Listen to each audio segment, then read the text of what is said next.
Now this song establishes itself in the key of A minor, and you'll see as we go along the kind of format we've got. Most songs we will have an introduction, a verse 1, possibly a verse 2, then a chorus, a verse 3, a chorus, and usually the chorus is repeated. This song, because the verses are quite large, we have one verse, one chorus, a second verse, and then a double chorus.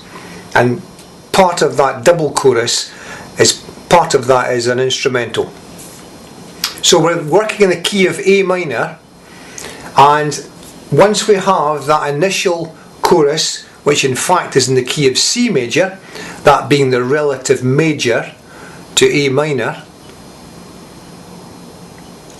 it gives us a nice lift into the chorus, quite a common feature of songwriting. So we have this chorus, we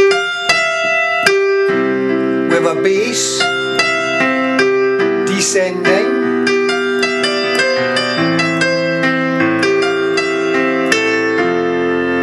and you'll see on our little bit of film, or the next film, you'll see some Sibelius files as well, which show the notation I'm actually going to use to try and make it similar, as simple as possible.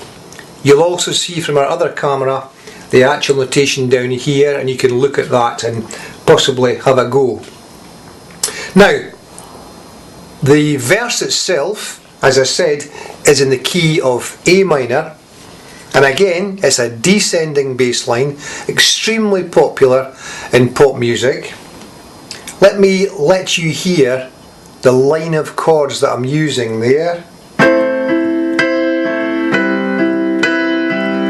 Going to F, suggesting the chord of C, D minor.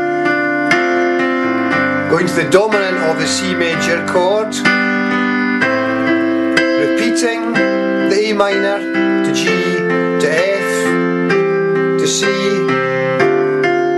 D minor.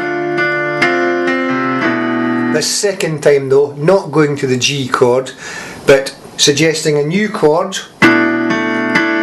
which takes us to E, which of course is the dominant chord of A minor. So we have all that in place. We're halfway through verse 1. Let's just go over the chord sequence. Although I said the second chord, it suggests G, but in fact when you're moving down the bass, you can hold the preceding chord like this.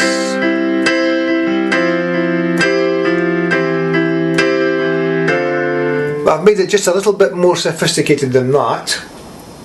The second chord, in fact, is a type of E minor in its first inversion. Going to F, going to the C chord with an E bass, making that a first inversion. A D minor 7 chord, and there's that G with a suspended fourth. The second half of the first half of the verse, again, is suggesting that downward movement, except this time we're suggesting the B bass taking us to an E, and now we have to introduce the second half of the verse, and again we have to go somewhere else. Going back to A minor would be rather dull. So we're going to introduce a type of F chord. There's F.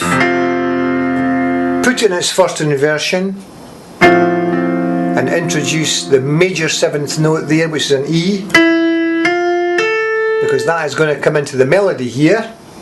Let's listen to that passage now with that chord sequence for the second half of the verse.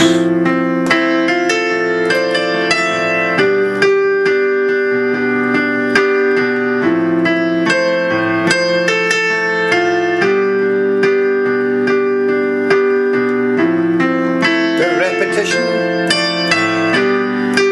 and then bringing a D minor, preparing us to go to G, which as you know is the dominant of the C, and we're ready now to come in with the chorus.